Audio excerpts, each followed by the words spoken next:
तो एक minute camera में ऑन करता हूँ ताकि आपको कुछ पता तो चले क्या हो रहा है। ठीक है, तो भगवान आए थे, हर युग में भगवान आते हैं, ऐसा इन्होंने लिखा है। भगवान प्रत्येक युग में पृथ्वी पर अवतरित होते हैं, किंतु किसी ने भी संसार को भक्ति की मंजूरी नहीं दी, मतलब मंजूरी भक्ति का भाव कभी नहीं दिया, है ना।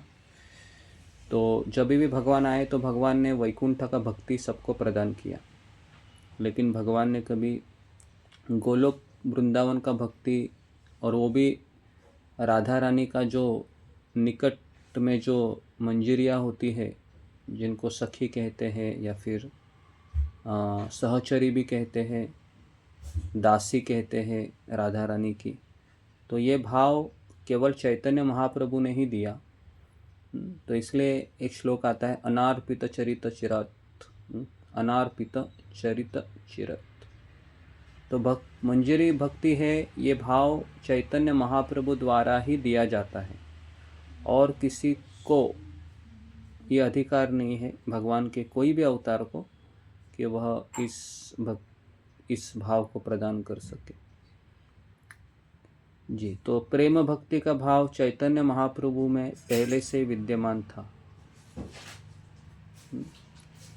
और चैतन्य महाप्रभु के समय माधुर्य प्रेम संसार के लिए नहीं था। मतलब चैतन्य महाप्रभु आने से पहले हर कोई भक्ति तो करता था, लेकिन वह जो माधुर्य भाव है या जो गोपियों का जो भक्ति का जो स्तर है, उसके बारे में कोई भी नहीं करता था। तो संसार में ये जो राधा रानी का जो निकटवर्ती जो मंजरियाँ होती है, जिसमें रूप मंजरी सबसे प्रधान है, तो इसलिए नरोत्तम दास ठाकुर एक भजन गाते हैं, श्री रूप मंजरी पद से मोर संपद, से मोर भजन पूजन, है ना। तो नरोत्तम दास ठाकुर भी रूप मंजरी का महिमा गाते हैं, क्योंकि अगर हमको वहाँ पर जाना है तो हमें रूप मंजरी का भजन करना पड़ेगा, क्योंकि रूप मंजरी का कृपा हो गया तो हमें वहाँ पर जगह मिल सकती है। तो इसलिए ये जो भजन है, रूप मंजरी पद सेई मोर संपद, सेई मोर भजन पूजन, ये हमको शाम को गाना चाहिए एक्चुअली, क्योंकि ये बहुत आवश्यक है। तो अभी हम रति है, रति मतलब प्रेम। किसमें आई ये वाला भजन? कौन सी वाली बुक में? ये भजन किताब में है ये भजन। आप कभी ये सुने नहीं क्या? श्री रूप मंजरी पद आप सर्च करो, र करके एक शब्द है, वैष्णव भजन में। हाँ, वैष्णव भजन में ये आप इतने साल हो गए, ये भजन तो आपको सुनना ही चाहिए, रूप मंजरी पद। तो हाँ, तो ये जो रति है, रति मतलब प्रेम, इसके 3 प्रकार है। तो पहला है साधारण रति, दूसरा है सामंजस्य रति, और तीसरा है समर्थ रति। साधारण रति मतलब सामान्य प्रेम, ये कहाँ देखा जाता है? तो मथुरा लीला में देखा जाता है, जहाँ पर मथुरा की युवा महिलाएं कृष्ण के सौंदर्य और शक्ति से आकर्षित होकर उनसे प्रेम करने लगती है। सामंजस्य रति है वह द्वारिका लीला में देखा जाता है, जहाँ पर कृष्ण की पटरानियाँ रुक्मिणी, सत्यभामा, जाम्बुवती, ये सब कृष्ण को किस रूप में प्रेम करती है? पति के रूप में, कि कृष्ण मेरे पति है, और इसलिए प्रेमी और प्रेमिका समान है वहाँ पर।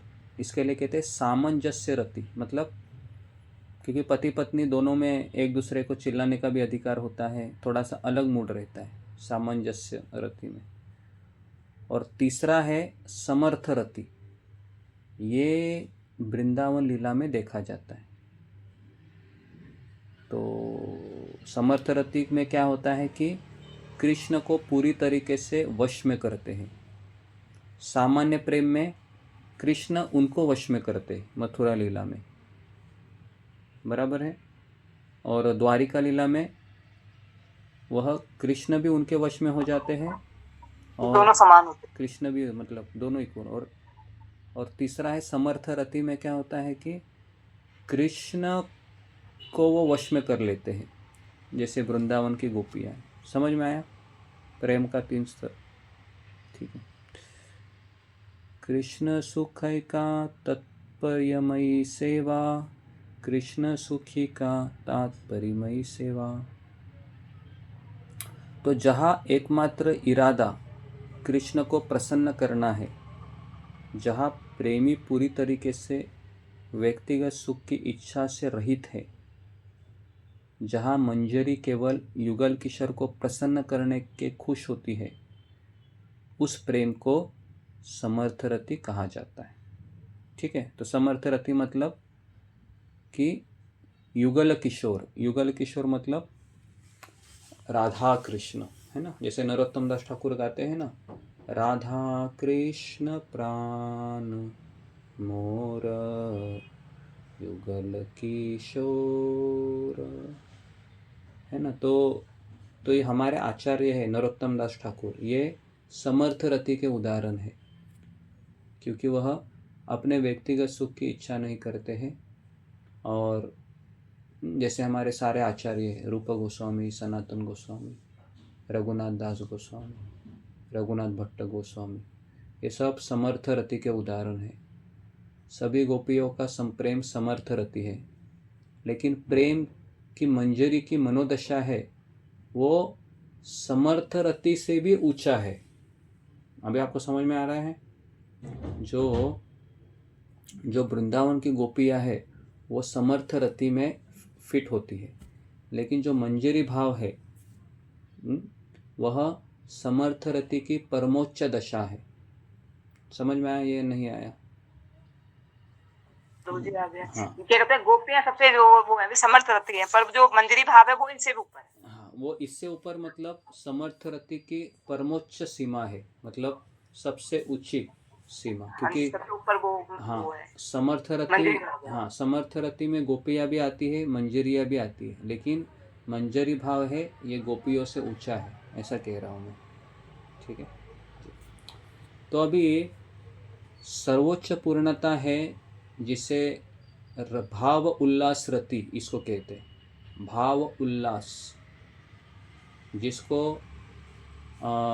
प्राप्त किया जाता है ना। राधा रानी की मनोदशा, है ना। और उल्लास मतलब खुशी। तो जहाँ मंजरी राधा रानी के खुश होने पर खुश हो जाती है और राधा रानी गुस्सा होने पर गुस्सा हो जाती है और राधा रानी के दुखी होने पर उदास हो जाती है। अभी समझ में आया? आगे तो प्रभु जी मंजरी भाव होता है ना ये। हाँ, तो मंजरी भाव मतलब क्या है कि राधा रानी खुश हो गई तो वो खुश हो जाएगी, वो भी खुश हो जाएंगे। राधा रानी दुखी हो गई तो मंजरी दुखी मंजरी हो जाएगी, है ना। राधा रानी को भूख लगी तो उनको भी तो भूख उनको लग भी जाएगी। लगना। समझ में आ रहा है? तो इस तरह से उनका मनोदशा होता है, मतलब उनका कोई व्यक्तिगत चीज़ नहीं होता है, और सारा उनका मूड किस पे डिपेंड होता है? राधा रानी की। समझ में आया? तो इसको कहते हैं मंजरी भाव। ठीक है। तो जी, तो ये भाव है, ये विशेष करके चैतन्य महाप्रभु द्वारा दिया गया है। ठीक है। तो मंजरी तत्व में स्वयं राधा रानी है, स्वयं राधा रानी ही एक्चुअली, सारी मंजरियाँ राधा रानी से ही, केवल उनका उम्र अलग है, दिखती बिल्कुल राधा रानी की तरह है। सारे जितनी मंजरियाँ बिल्कुल डिक्टो, जेरोक्स कॉपी कह सकते, राधा रानी की तरह ही दिखती है पूरा, लेकिन ये मंजरी उम्र में छोटी होती है। है ना। इनकी उम्र होती है 9 से 12 साल की उम्र होती है। कितना उम्र होता है इनका? 9 से 12 साल। मतलब प्रभु जी ललिता विशाखा की भी 9 से 12 है। नहीं, अभी आप पहले सुनिए, है ना, क्योंकि ललिता सखी में आती है, मंजरी में नहीं आती है। ललिता की बताई तो सिर्फ 14 साल कुछ महीने हाँ, ये सब, हाँ मतलब वही ना, सखी अलग है, मंजरी अलग है, इसलिए आप पूरा इसको सुनिए।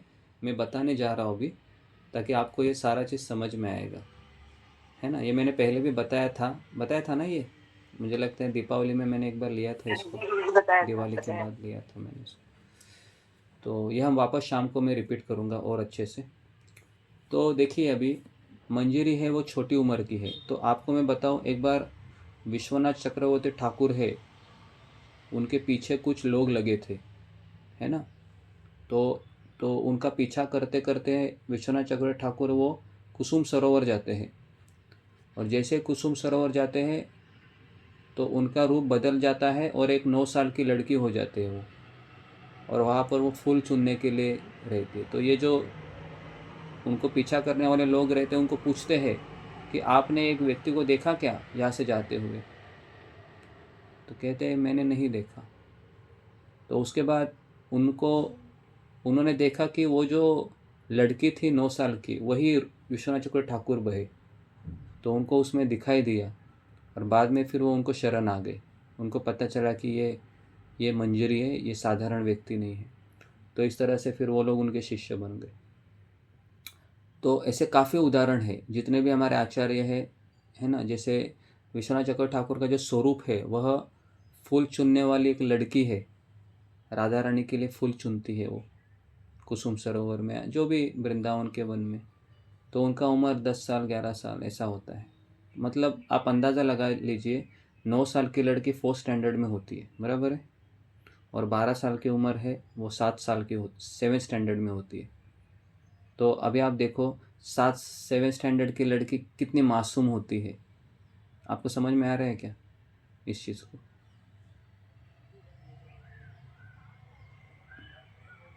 आवाज़ आ रहा है मेरा? जी आ रही हाँ ना, है। ठीक है। हाँ, तो अभी उम्र के अनुसार इनके 4 डिवीजन किए हैं। तो पहला डिवीजन है वो है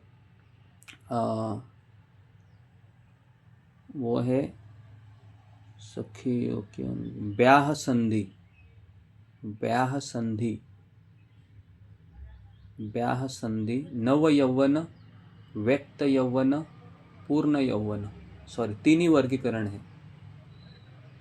हाँ, 3 ही है उम्र के अनुसार, नव यौवन, व्यक्त यौवन और पूर्ण यौवन। ठीक है। तो ब्याह संधि आयु की वर्ग है जहाँ पर ज़्यादातर छोटी बच्ची के चंचल मूड में होते हैं, है ना। तो उसको कहते हैं नव यौवन। नव यौवन, सॉरी, नहीं एक्चुअली मुझे लगता है कि 4 डिवीज़न है जी। तो पहला है ब्याह संधि। ब्याह संधि में इनका बहुत छोटी बच्ची होती है ये, मतलब आप 9 साल की पकड़ लो इनको, है ना। और इसमें शर्म और संकोच की भावना नहीं होती है। छोटी बच्चियों को देखा है आपने 9 साल की, उनको शर्म होती है क्या? प्रभु जी। नहीं होती है। 9 साल की लड़की को शर्म नहीं होती है, बराबर है। छोटी बच्ची होती है ना। जैसे आप 4th स्टैंडर्ड की लड़कियों को देखिए, कहाँ पर भी जाके बैठ जाते हैं, कोई उनको देखेगा, किसी के पास भी जाके बैठ जाती है। तो संकोच की भावना और शर्म की भावना विकसित होने लगी है ना। मतलब 100% बचपना है, ऐसा कह सकते हैं आप इसको, जो ब्याह संधि। दूसरा है नव नवयुवक। हाँ, ब्याह नवयुवक। संधि। नहीं, ब्याह संधि में उन्होंने कहा कि 75% बचपना होता है और 25% युवा व्यवहार होता है। ठीक है, ये ब्याह संधि में। दूसरा होता है नव यौवन। नव यौवन में 50% बचपना होता है, 50% युवा व्यवहार होता है। व्यक्त यौवना में 25% बचपना और 75% युवा व्यवहार। है ना, व्यक्त यौवना। और पूर्ण यौवन में क्या होता है, 100%। 100% पूरा बचपना गायब हो गया अभी। तो जिसका अर्थ है कि पूर्ण यौवन में बचपना पूरी तरीके से खो जाता है और उनमें प्रेम की भावना विकसित होती है, मतलब जैसे राधा कृष्ण का प्रेम होता है। तो इस तरीके से 4 प्रकार का कैटेगरी है। कहाँ पर, गोलोक वृंदावन में, माधुर्य रति में। खास करके माधुर्य रति में भी कौन सा रति में, ये जो खास करके जो राधा रानी के जो सहचारी है उनमें। ठीक है, तो ये मंजरी, ये राधा रानी स्वयं तत्व में है, लगभग वो राधा रानी की ही दिखती है, केवल उम्र में अंतर है। समझ में आया, क्योंकि राधा रानी का उम्र तो आपको पता है 14 साल के आसपास होता है, 14 साल 9 महीने कुछ तो है। लेकिन ये मंजरी 9 साल से 12 साल की उम्र तक होती है, वो 12 साल की उम्र में नहीं जाती है। मतलब ये केवल 7 स्टैंडर्ड की लड़कियां होती है ना, उतना ही उनका उम्र होता है। 7 साल के, सॉरी, जो 7वीं कक्षा में जो लड़कियां होती हैं, है ना। तो इस तरीके से हम समझ सकते हैं, मतलब उनको कुछ अभी तक उनका वो यौवन फूल रहा है, ऐसा कह सकते हैं, उनको कुछ पता नहीं है। तो ऐसे 4 प्रकार की कैटेगरी है, संधि, नव यौवन, व्यक्त यौवन, पूर्ण यौवन। तो साधक जो है वो मंजरी वह संधि आयु वर्ग की है, जहाँ पर छोटी लड़कियाँ के बच्चे के चंचल मूड में होती है। ठीक है, ऐसे बताया गया है इसमें। ठीक है, ठीक है। तो अभी सबसे बड़ा पॉइंट इसमें यह है कि ये जो मंजरी भाव है ये साधना से प्राप्त नहीं होता है, इसको थोड़ा सा आप समझ जाइए। ये जो मंजरी भाव है ये साधना से प्राप्त नहीं होता है, ये कृपा से प्राप्त होता है। मतलब आपका गुरु अगर मंजरी भाव में है तो ही वो मंजरी भाव दे सकता है।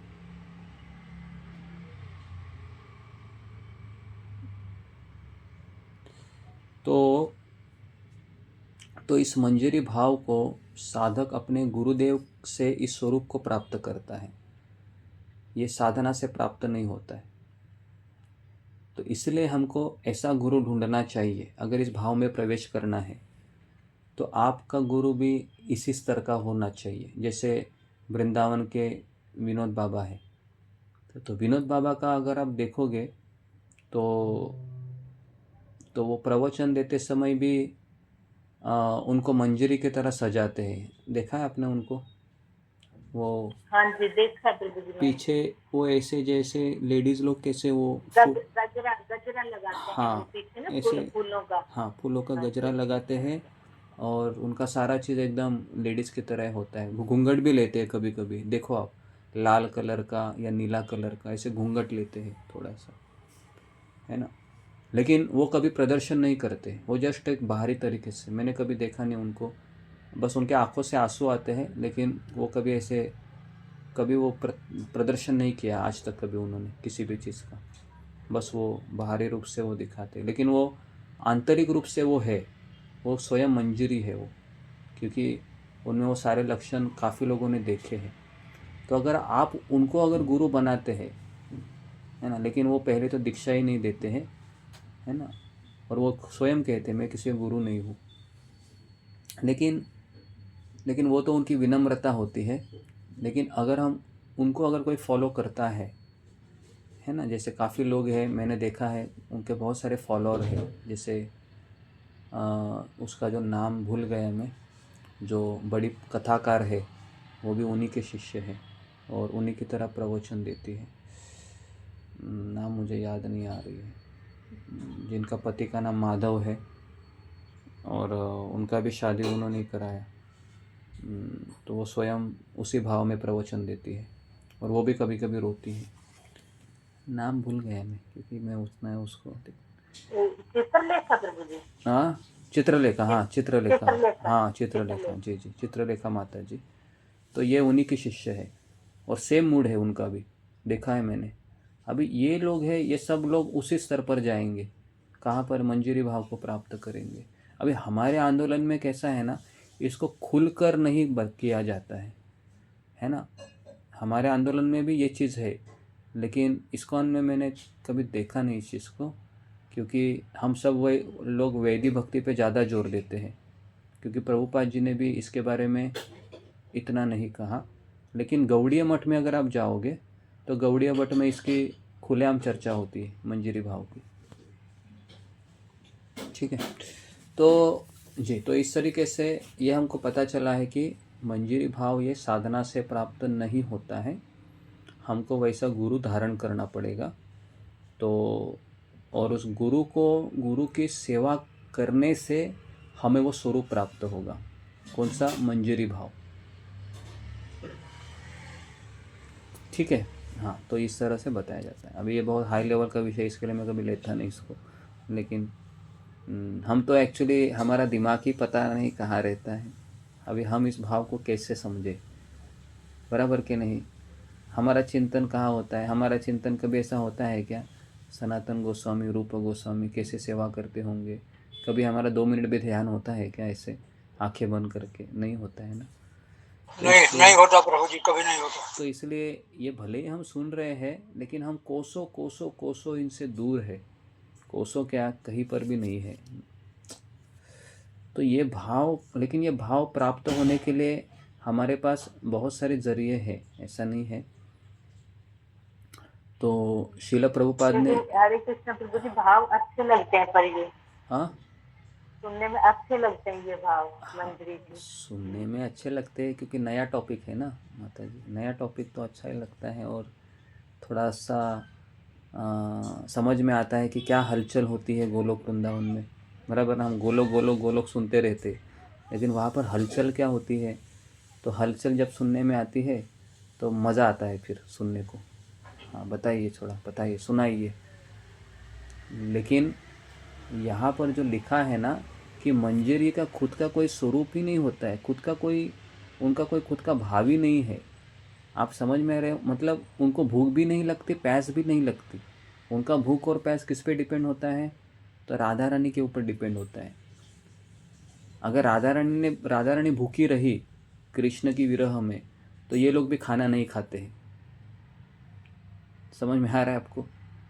हाँ, तो मैंने ये चीज़ ना, मैंने विनोद बाबा के काफ़ी वीडियो देखे। अगर मैं अगर इस आंदोलन में नहीं होता, मान लो इस्कॉन में, तो मैं फिर विनोद बाबा मुझे उसके लिए एकदम परफेक्ट ऐसा लगते हैं कि जिस तरह से वो साधना है, जिस तरह से उनका रहन सहन है, जिस तरह से वो प्रवचन देते हैं, जिस तरह से वो उनमें वो इमोशन है, ये सारी चीज़ हमने देखे हैं उनमें, उनके प्रवचन सुनकर देखे हैं। लेकिन हमारा आंदोलन और उनका आंदोलन में तत्वज्ञान का कोई फ़र्क नहीं है, लेकिन रहन सहन में काफ़ी फ़र्क है, क्योंकि हम लोग बाल काटते हैं पूरी तरीके से और वो लोग बाल बढ़ाते हैं।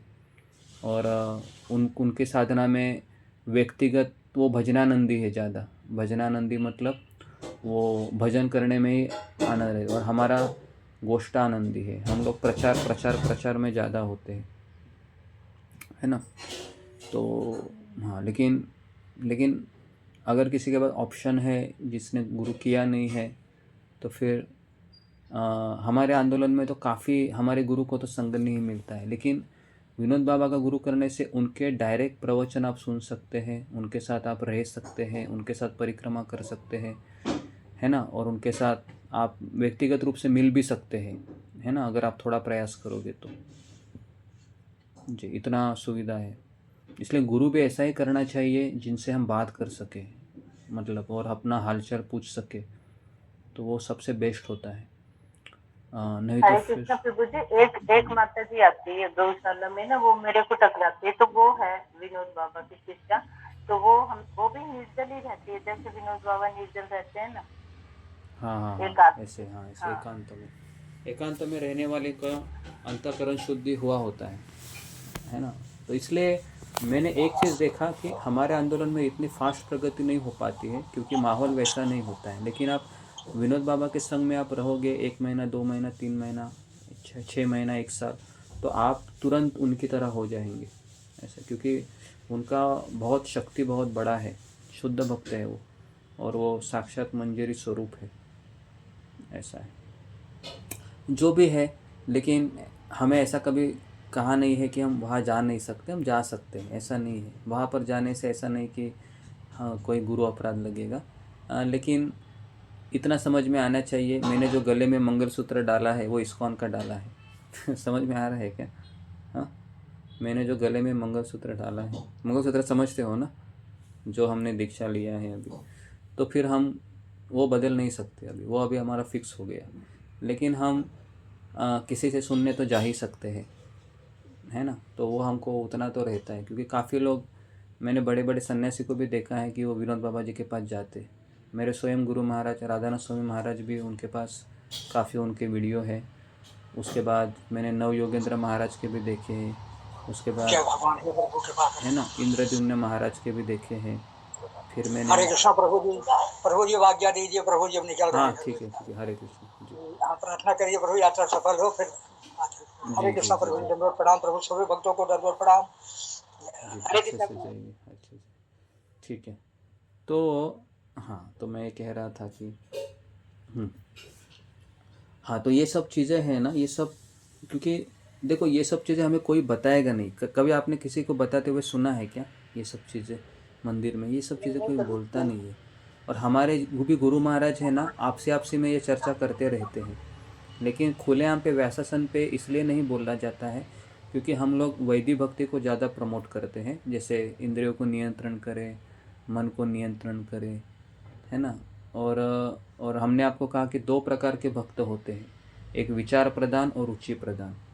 तो विनोद बाबा ये रुचि प्रधान भक्त में आते हैं, तो इसलिए वो भगवत लीला में ही ज़्यादा वो रमे रहते हैं। लेकिन मैंने उनके मुख से रूप गोस्वामी, सनातन गोस्वामी का भी चर्चा सुना है, काफ़ी अच्छा से बताते हैं वो, ठीक है।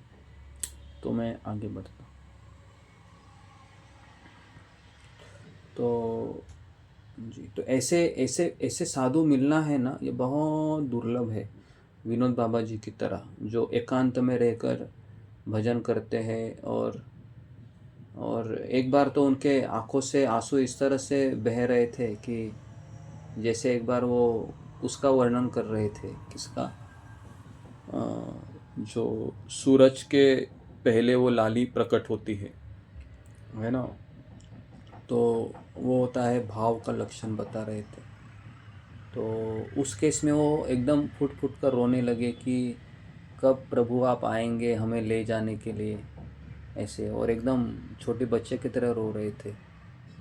तो मैंने ऐसे कभी देखा नहीं किसी व्यक्ति को आज तक, और ना मैंने उनके साथ परिक्रमा की, तो मैंने देखा कि उनके गले मिलने वाली भी छोटी बच्चियाँ थी वृंदावन की, जो बरसाना में रहती है, जो यही रहती है, 9 साल की 10 साल की ही रहती है। तो ये हमने काफ़ी बारकाई से देखा था जब उनके साथ परिक्रमा किए। तो मैं आपको कहूँगा कि ज़िंदगी में आप वृंदावन तो आप जाते ही रहते, लेकिन आप एक दिन वहाँ पर स्टे कीजिए और उनके साथ एक उनका प्रवचन सुनिए रात को 10 से 11 वाला, और उनके साथ आप परिक्रमा कीजिए जो 6 बजे शुरू होती है। अभी बारिश में मत जाइए, बारिश में तो वो नहीं करते हैं। बारिश चले जाने के बाद एक दिन आप चले जाइए और वो आनंद लीजिए कि एक हरे कृष्ण तिरुपति में अभी सोच रही हूँ, अनु माता जी संत तिरुपति जाते हैं और 2-2 घंटा बैठ के आते हैं। हाँ, तो आप उनके साथ जाइए, एक दिन पूरा उनके साथ ही बिताइए। उनका संकीर्तन भी करते हैं और उनके साथ परिक्रमा भी करते हैं संत तिरुपति। हाँ हाँ, तो वैसा आप कीजिए, क्योंकि क्योंकि ऐसे साधु का संग हमको मिल रहा है अभी, तो हमको जाना चाहिए, है ना। तो उसको मिस मत कीजिए, क्योंकि हमारे आंदोलन में ऐसे भाव स्तर में ऐसे नहीं बोला जाता है ज़्यादा। लेकिन अभी अभी हमने क्या पढ़ा कि मंजीरी भाव ये साधना से प्राप्त नहीं होता है ना। अभी यही पढ़ा है ना हमने, विनोद बाबा ही खुद बोलते हैं। तो इसलिए अभी अगर वो भाव हमको चाहिए तो फिर हमको वैसा ही गुरु को पकड़ना पड़ेगा। और हमने आपको पहले से ही कहा है 3 प्रकार के गुरु होते हैं, तो ऐसा नहीं है कि हम अपने गुरु का अपमान कर रहे हैं। और हरे कृष्ण तिरुपति संत तिरुपति ने वैसे तो इस्कॉन से जुड़े पर दीक्षित नहीं थे, लेकिन अब वो मेरे से बात करते हैं तो वो कहते हैं कि मुझे विनोद बाबा के साथ बैठना और इनके साथ करना बहुत अच्छा लगता है। हाँ और एक और बता रहे थे वो मथुरा में, कह रहा कि इतना भाव में होते, इतना रोता है। वो तो रमेश मेरा बाबा, रमेश बाबा है ना, रमेश बाबा। नहीं, रमेश बाबा तो वही है, बरसाने में दिन की गौशाला है। और फिर कह रहे कि 2-2 घंटा ऐसे रोना, ऐसे करना। तो माता जी मैं तो इसी तरह के गुरु वो रहूंगा जहाँ मुझे सानिध्य मिले। मैं हाँ बोल रही थी, मैंने कहा प्रभु जी आप दीक्षा नहीं ले रहे इसको, इतने दिन से हमारे साथ हो। कह रहा नहीं, अब मुझे मतलब उनका झुकाव विनोद बाबा की तरफ हाँ, हर इधर है। तो वही सबसे बेस्ट है। मैंने देखे विनोद बाबा के प्रति जितने जिन जिन लोगों की झुकाव है, तो काफ़ी वह, क्योंकि बहुत कम लोग हैं ना उनके सानिध्य में, वहाँ पर 40-50 लोग केवल खड़े हो जाते हैं, उनसे दर्शन करते मिलते हैं। और लेकिन उनके फॉलोअर भी बहुत ज़्यादा है विनोद बाबा के, करीबन ऑनलाइन भी रोज़ 1000 लोग रहते ही हैं, 1000-1200 लोग रहते ही हैं। तो काफ़ी लोग उनका एक गुरु के रूप में मानते हैं, लेकिन वो दीक्षा नहीं देते। लेकिन मैंने अभी अभी कहा आपको कि दीक्षा ये मंत्र के लिए चाहिए होता है ना। आप हरिनाम, वो हरिनाम देते हैं कौन? विनोद बाबा। हरिनाम का हरिनाम वो दे देते हैं, है ना। उनके मुख से अगर आप हरिनाम लोगे तो दीक्षा होने के समान ही है। और भजन गुरु और श्रवण गुरु आप उनको बना ही सकते हैं। तो दीक्षा की ज़रूरत केवल विग्रह पूजा के लिए ज़रूरत होती है। तो इसके लिए आप उनको व्यक्तिगत रूप से एक श्रवण गुरु, भजन गुरु मान सकते हैं, है ना। क्योंकि आप लोगों का ब्राह्मण दीक्षा हुआ है क्या किसी नहीं का? नहीं नहीं नहीं, प्रभु जी, नहीं हुआ है बस ना। खाली हाँ, मंत्र तो दीक्षा। फिर आपका अभी तक मंत्र दीक्षा भी नहीं हुआ है एक तरीके से, है ना। तो उससे कुछ फ़र्क नहीं पड़ता है। लेकिन आपने हरिनाम दीक्षा अभी इनसे ले लिया है। लेकिन श्रवण गुरु और भजन गुरु, है ना, हमारे संप्रदाय के होने चाहिए जीव गोस्वामी के अनुसार, है ना।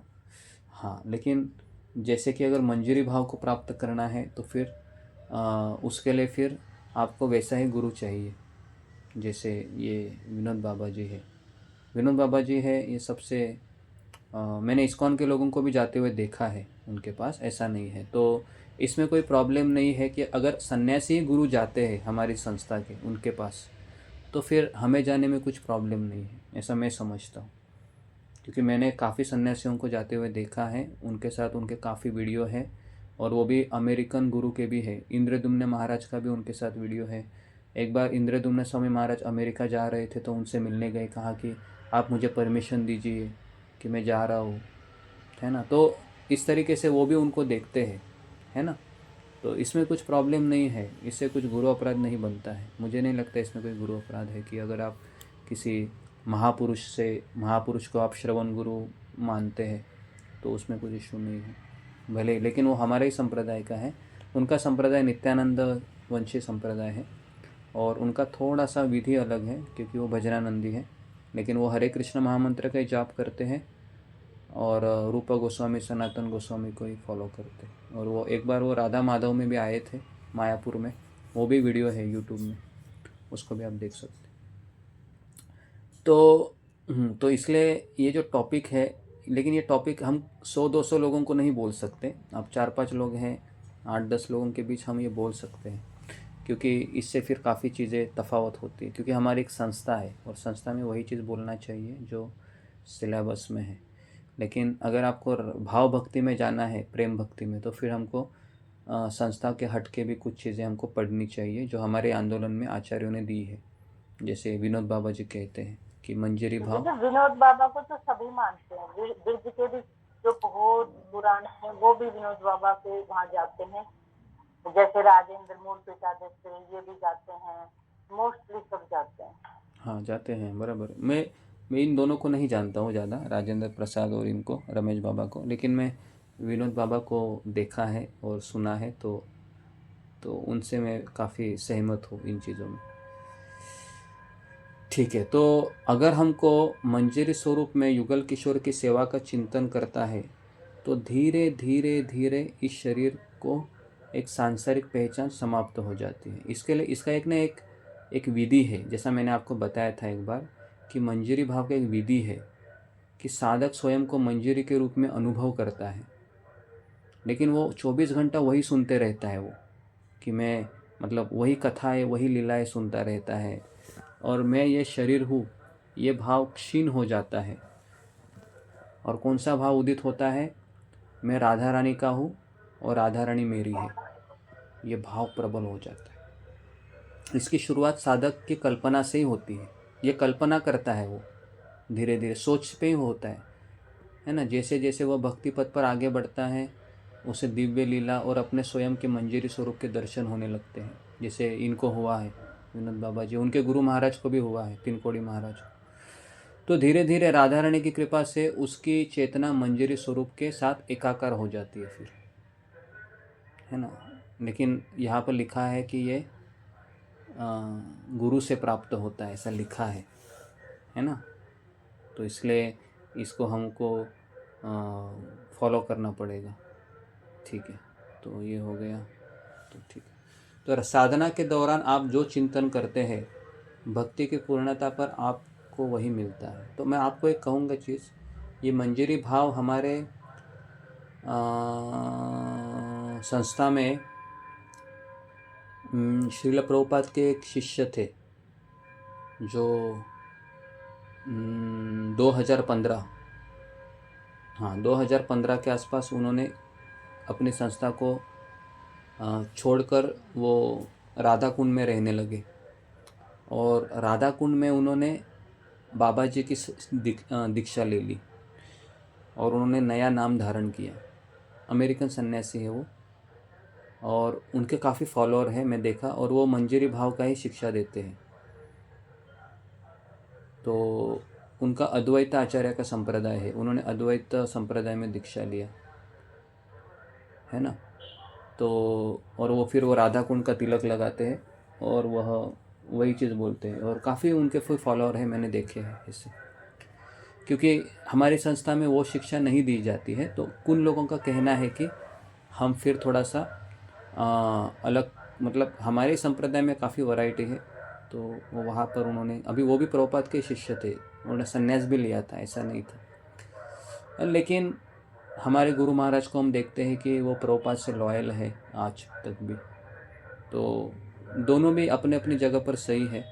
तो हम किसी को ये नहीं कह सकते कि एक सही है गलत है। तो जी, तो इस तरीके से वो उसका चिंतन करता है मंजरी स्वरूप का। और धीरे धीरे धीरे फिर वो क्या सोचने लगता है, भले वो पुरुष है, जैसे विनोद बाबा पुरुष ही है, लेकिन वो सोचते मैं मंजरी हूँ। और फिर उनका रहन सहन, है ना, सब ऐसे फिर हो जाता है फिर, है ना जी। ठीक है, तो इस तरीके से ये धीरे धीरे हृदय शुद्ध हो जाता है और फिर वो एक दशा में प्रवेश करता है और उसको फिर मंजरी लीला में वो प्रवेश करता है। तो वर्तमान में हमारा निजी इस शरीर के साथ एक है। शरीर द्वारा खुशी, दुख, शीतलता, गर्मी अनुभव हमें मिलता है। लेकिन शरीर द्वारा हमें जन्म और मृत्यु में हम फंस गए हैं। माया देवी का भ्रम है, जीवात्मा पहचान भूल गया है ना। यही चीज़ जीव गोस्वामी बताते हैं। और जब वह मंजरी स्वरूप पर विचार करके धीरे धीरे, है ना, अपनी पहचान को कम करता है, शारीरिक पहचान को, और वो पहचान को बढ़ाता है। कौन सा, कि मैं मंजरी हूँ, मैं राधा रानी की सहचरी हूँ, है ना। लेकिन वो ये भी चीज़ें करता रहता है, अपना जो गुरु का उसने दीक्षा लिया है 16 माला करना, लेकिन बाकी के समय में फिर वो ये करता है ना। वो मंजरी भाव में क्या होता है, थोड़ा सा मैं आपको बताता हूँ कि उसमें ना वो टेप लगाते हैं, है ना। वो 15 मिनट का, एक 10 मिनट का टेप होता है और उनके साथ आपको हरे कृष्ण का जप करना होता है और चिंतन आपका उस लीला में आप प्रवेश कर जाते हैं, क्योंकि सुनते सुनते और उसके साथ आप हरिनाम लेते हैं। तो हरिनाम लेते लेते वो आप उस दशा में पहुंच जाते हैं, है ना। तो मैंने 2-3 बार मैंने प्रयास किया था करने का, और वो ये इन्होंने ही बताया था, ये विनोद बाबा का ही एक ये है, छोटा सा एक वीडियो है।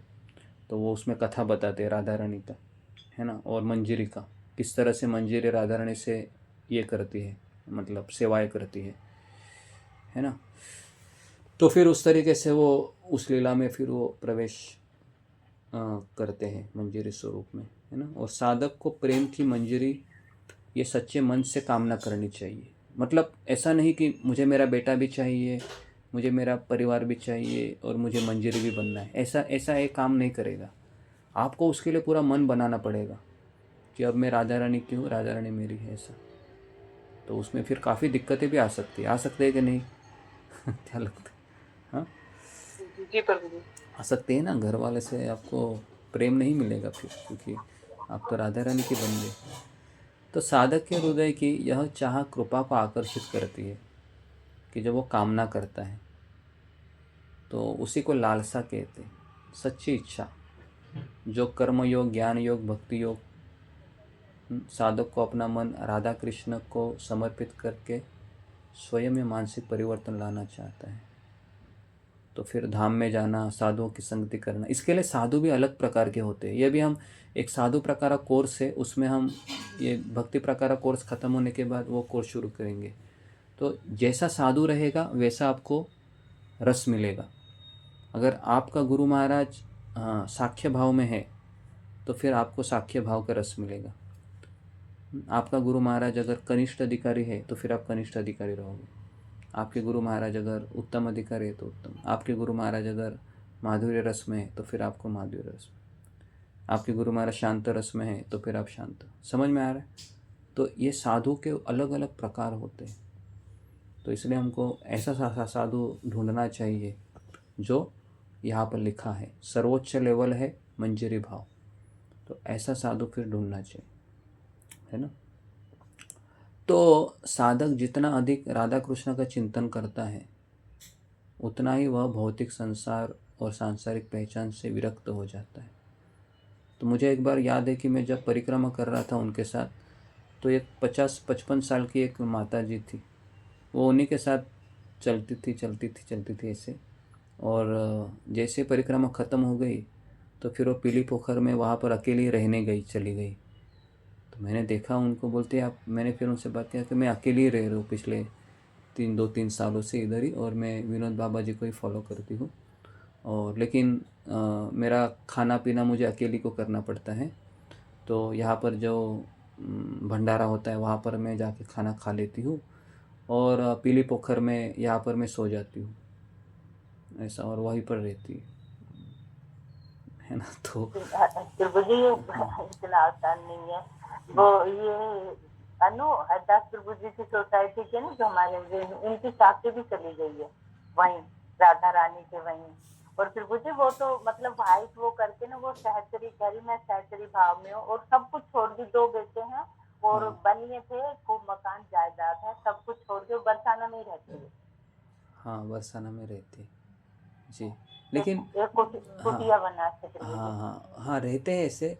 लेकिन फिर भी ऐसे शास्त्रों में लिखा है कि आप किसी आध्यात्मिक गुरु के मार्गदर्शन में ही रहना सबसे बेस्ट होता है। लेकिन अगर वो किसी गुरु को फॉलो कर रही है, मान लो विनोद बाबा जी जैसे, तो फिर मुझे ऐसा लगता है कि भगवान उनका रक्षा करेंगे, है ना। क्योंकि अगर आप धाम में आकर रह रहे हैं और राधा रानी का ही घर है वो, तो मुझे नहीं लगता है कि वो राधा रानी उनको ऐसे ही उनका रक्षा नहीं करेगी। प्रभु जी उनके पति भी दोनों चले गए। वो किसी से जुड़े हुए हैं उनके जो प्रभु जी उनके पति, तो फिर दोनों ही छोड़ के चले गए वो। अच्छा, दोनों ही छोड़ के चले गए। जी जी जी। तो ये एक अच्छा है, अगर पति भी अच्छा है, फेवरेबल है, तो जाना बहुत आसान हो जाता है। लेकिन कभी कभी घर से बहुत गालियाँ मिलती है। जैसे मैंने एक मुलाकात सुनी थी यहाँ की, किसी वो साधु, कोई तो चैनल था बरसाने, जो वृंदावन में साधु लोग जो साधुओं का मुलाकात करते, तो उसमें मैंने सुना था कि एक माता जी को घर से बहुत प्रॉब्लम आ गए, सास बहुत तकलीफ़ दे रही थी, पति भी ध्यान नहीं दे रहा था, तो फिर उसको घर से बाहर निकाला। और फिर बाहर निकालने के बाद वो बरसाना आ गई। पहले वृंदावन में जॉब किया उन्होंने, लेकिन वहाँ पर भी उनको कुछ उनके ऊपर अच्छा नहीं लगा उनको, फिर बरसाना आ गई और अभी बरसाना में अकेली रह रही है। तो कहने का अर्थ है कि मैंने कल भी कहा था कि हम कौन से प्रकार की भक्ति कर रहे हैं ये 2 ही लोग जान सकते हैं। शाम को मैंने कहा था, है ना। एक मैं और मेरा भगवान। हाँ, मैं और भगवान, बस हम भले ही किसी को देखे, उनके साथ रहे भी आप, तो भी आप उन कौन सा प्रकार का भक्ति कर रहे हैं आप पहचान नहीं सकते। वो स्वरूप सिद्ध कर रहे हैं, संग सिद्ध कर रहे हैं, क्योंकि वो आसान है ही नहीं वो, क्योंकि ये सब हृदय की बातें हैं। हृदय में क्या चल रहा है ये आपको पता चलता है क्या? बोलो, आपके पति के हृदय में क्या चल रहा है? आप उनके साथ रह रही है अभी 20 साल से 30 साल से, पता चलता है क्या कब वो क्या करते क्योंकि हमें अपने हृदय का नहीं पता, कभी कहीं भाग जाता है, कभी कहीं भाग जाता है पूजा करते करते। हाँ, तो हमको ही, तो इसके लिए ये जो भक्ति का भाव है, ये केवल वही भक्त, केवल भगवान ही और वो भक्त ही जानता है कि मैं कुकर्म कर रहा हूँ या मैं दुष्कर्म कर रहा हूँ, मैं वेदयुक्त कर्म करता हूँ, मैं संग सिद्ध कर रहा हूँ, आरोप सिद्ध कर रहा हूँ, कैतव अकैतव कर रहा हूँ, सकैतव कर रहा हूँ, भक्ति मात्र काम, ये बहुत, इसलिए इतने प्रकार है ना, 14 वैरायटी है इसमें भक्ति में भी।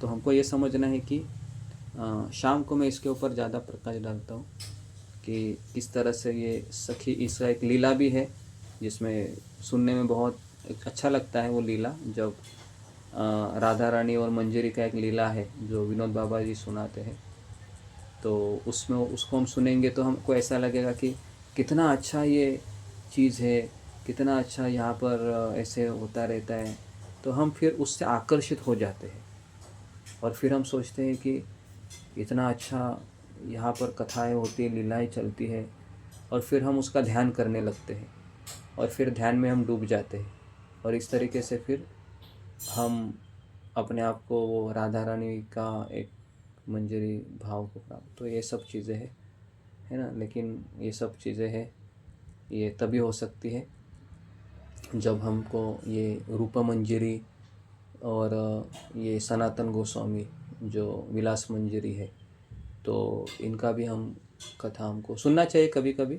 प्रेम भक्ति चंद्रिका किताब है, तो इसमें से ये सब चीज़ें बताई गई है जो रूप गोस्वामी ने लिखा है ना। ललित माँ, बहुत सारी किताबें हैं, लेकिन हमें उन किताबों पढ़ने में मना किया है क्योंकि हम अभी तक लेकिन जब हमको ये सब पता चलता है, जीव गोस्वामी का भी हम किताब पढ़ ही रहे हैं वैसे तो फिर हमको ये पता होना चाहिए कि प्रेम रस क्या होता है, भक्ति का रस क्या होता है, ये मंजरी भाव क्या होता है ना जी।